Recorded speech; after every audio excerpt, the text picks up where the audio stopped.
Hello, fellow stargazers. Bryan Colter here with your astrology report for the Pisces full moon.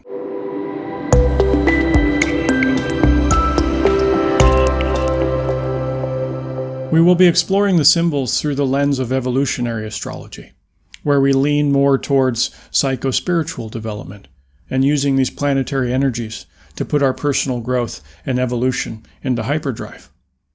Now, this is a very powerful full moon, full of potential of transcendence, and transformation, kind of a extreme high end. And there's a lot going on with this full moon. But before we dig into the minutia of it, let's go to the 30,000-foot view and look at the bigger picture. This month is the final pulse of this Jupiter-Neptune square that we've been experiencing all year.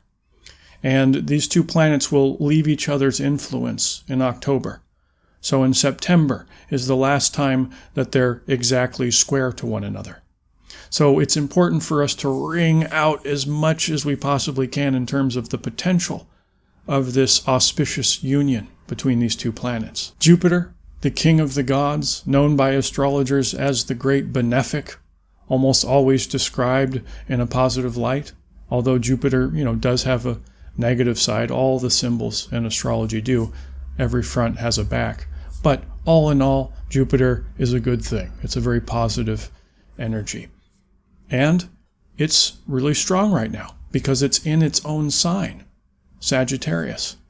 And here it is giving Neptune this explosive charge of luck and expansion, kind of a big bang feeling here. Now, Neptune, the god of the sea, is the sea of consciousness, God consciousness, collective consciousness. It's a very mystical planet. So Jupiter is pushing out the boundaries of what we thought was even possible. And we're being called to expand on these Neptunian wavelengths, which is to say our consciousness, our quantity of light, the quality of our soul. We're all manifestations of God, big subject. Okay, but now is a great time to become a more pure essence of love and light. But Jupiter and Neptune are in a square to one another. It's a hard angle, 90 degrees, implying some friction. So this also represents a hyperdrive of psychic sensitivity that's really flooding the planet now. And this is very confusing and disorienting. So it's really helpful to deepen our meditation practice right now, so that we can more deeply attune to what's going on. Otherwise, we'll meditate anyways. And what I mean by that is involuntarily, spacing out. And especially if in your own personal birth chart, you're being heavily stimulated by these two planets and the Pisces full moon that's upcoming. There's no better time to commune with God, so to speak, than now. The veils between dimensions are thinner. The information and frequencies that are filtering into our consciousnesses are more easily received in meditation. Also in meditation, these two planets can bring divine inspiration and higher-minded philosophy. During this time, everyone on the planet, to varying degrees, is more psychically sensitive now, and people will handle this differently. For folks who are focused on their personal growth and spiritual evolution, can ride this wave towards raising their consciousness. It's a great time to do that. But some other people can become overwhelmed by this level of psychic sensitivity because we're all more psychically attuned to the pain of the world now. And this can lead to the shadow side of this dynamic with this square between these two planets, which is basically addiction. Alcohol and drugs are the classic ones, but it's basically anything pleasurable and repeatable. People are oftentimes getting drunk on their cell phone nowadays. Neptune creates this heightened sensitivity, and Jupiter is susceptible to excess.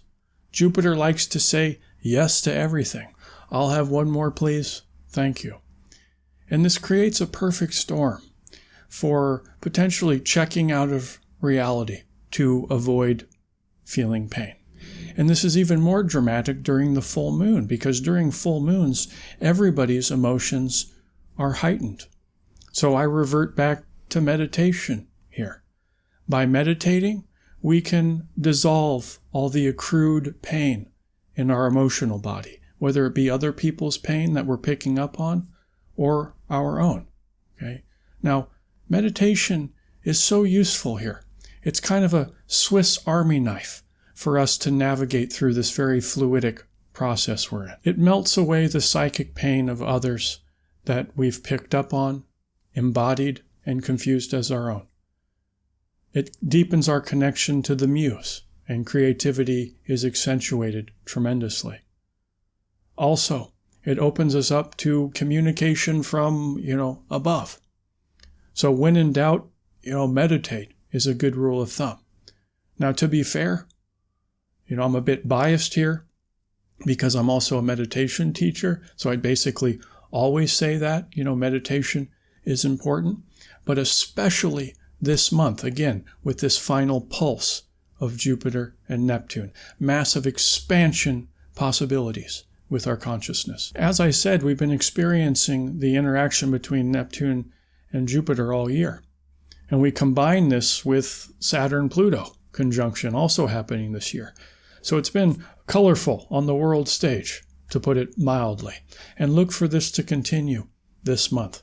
The saints are becoming saintlier, and the crazy are becoming crazier. And again, it's because the veils between us and higher dimensions are thinning now. Some are aware of this. Most aren't, don't even realize it's happening. But we can simply observe human behavior and see it in action. Okay, all that being said, let's turn our attention to this very charged full moon that's happening on Friday the 13th at 9:33 p.m. Pacific. This full moon is dreamy. It's in the sign of Pisces, archetypally known as the dreamer in astrology. Not only that, it's right next to the aforementioned Neptune. And since it's next to Neptune, it's also squared Jupiter. So everything I just talked about with Jupiter-Neptune is hitting an extreme point of culmination with this full moon in Pisces. Besides that, we also have Mars next to the Sun. And since all full moons are Sun opposite Moon, therefore the Moon is also opposite Mars. And then finally, the Moon is in a sextile to Pluto. Okay, great. What does that all mean? Well, with the Moon opposite Mars, oppositions represent a tension aspect between these symbols, forcing us to deal with the energy one way or another. So here we have Mars, the war god, in the sign of Virgo, the perfectionist. So one way of putting it is this creates an edginess in our psyche. Mars emotionally, at least on the negative spectrum of possibilities, represents anger, stress, irritability, and frustration. So since during full moons we're feeling emotions stronger, for those of us who are susceptible to these more martial qualities, we'll be feeling them strongly. Coupled with Virgo, who has eagle eyes and high standards, be aware of potentially sharp criticism, whether that's projected outwardly or more commonly projected inwardly when we're just being too hard on ourselves and our own imperfections. On the high end, though, Virgo's drive for excellence, coupled with action-oriented Mars, can really propel us towards personal progression inwardly and outwardly. Also, we can leverage Virgo's analytical abilities to pinpoint walls of fear within us, and then use Mars to barrel through our inner resistances and barrel through those walls of fear to develop more courage. Mars is always about sharpening our will and developing our courage. But since this is an opposition, those hurdles will be high. Okay, but we can do it. Don't forget about Jupiter over there in the corner, square the moon.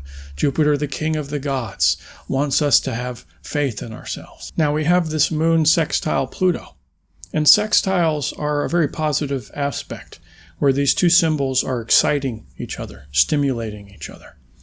So moon is heart, is soul, is the center of our being. It's our subjective reality and our feelings.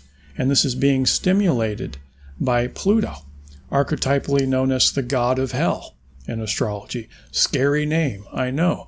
But hell is really just a metaphor for the unconscious mind, where we bury all our hurts, all our fears, usually from childhood, but also from past lives. Okay? And coupled with this edgy Mars and the moon, which is about feelings, creates the potential for these hurt places in us to rise to the surface. Our buried emotions will therefore have an itchy trigger finger. But just knowing this can help us from letting those hurt places overwhelm our rationale. And we can practice presence in the face of an internal storm. That's what Pisces and Neptune are about. Transcending those painful manifestations and raising our consciousness to such a degree where the trigger just isn't there anymore. Again, I defer to meditation as being quite helpful here, not only for developing more presence so that you can pivot away from the storm before it really grabs a hold of you, but also if you're triggered and in the heat of the moment, if you can remove yourself from the situation, pop a squat, and really get 5 meaningful minutes of meditation, the emotion will just dissolve. With anxiety-prone Mars in Virgo in the mix, it's good to be hyper-aware and know that these triggers may occur so that we can use damage control. Because those hurt places in us are really artifacts of the past and will only hurt others and ourselves. Emotions on edge, driven wild by mild, unbridled fear. In a minute moment of clarity, I seize the unawakened state. I surrender into serenity. I let go of control. A fragrant zephyr of higher potential filters into my consciousness. I'm now dreaming awake. Now with this alert presence, I can consciously choose action instead of reaction. Pluto is about a wound, ultimately, and then the process of healing that wound. And with Neptune and Pisces here, we can use meditation to no longer act reflexively from that pain script and instead rewrite the script. That's why Pluto is known as the planet of transformation, because as we release those old wounds in us, we transform. We become a clearer expression of our soul, and we transform into light. So since this full moon is Ultra Pisces and Neptune, I thought it fitting to teach you a meditative technique that I learned in my studies of mysticism. It's called nightly introspection. And as we're drifting off into sleep, we get to that relaxed state. It's called theta state. It's deep trance. So just before you fall asleep, you start to get really relaxed and dreamy. That's theta. And when we're in theta, we are able to directly work with the subconscious mind, because in theta state, the ego, the gatekeeper of our subconscious, steps out of the way, and then our subconscious mind becomes much more malleable. And we can use imagery and visualization and the magic of intention to really work with our subconscious mind on a deep level. So, as you're drifting off to sleep, and you get to that very relaxed state where you know sleep is near and you're dreaming awake, so to speak, that's when you want to do this process. And basically, it's real simple. From a place of detached observation, just recreate your day from start to finish. Okay, everything you thought, best you can remember, of course. Everything you said, all the events that occurred, all the interactions with other people, etc. And then, with your Virgoan abilities, analyze the day and think, what should I have not said? What should I have not felt? What should I have not thought? And again, not beating yourself up. This is to be practiced with utmost compassion, just detached observation. And then here's the fun part. Recreate your day from start to finish as if it was a perfect day, exactly as if you want it to happen. Okay? It's like, what should I have said? What should I have thought? What should I have felt? And bring yourself to the highest potential possible. Okay? And as you do this each night, you're working directly with the subconscious mind. And it's very subtle, the shifts, because you're working with the subconscious. But over time, you will grow leaps and bounds. And I thought it would be fun to share that practice with you. Because during this Jupiter-Neptune square, the veils between dimensions are thinner. We're ready to transform into light. And this is one beautiful method of doing so. Now I'll leave you with this. Some words that came to me while analyzing this full moon. I surrender into the undercurrents of my emotion. I fall willingly into the abyss of the unknown. Where there is darkness, there is unexplored potential. Treasure is found in the obscured. Dig deep, darling. Fear transmutes into light with proper care, but it takes a descent into hell. Heal, cry, transform. Redistribute sheer life force energy. Expand consciousness.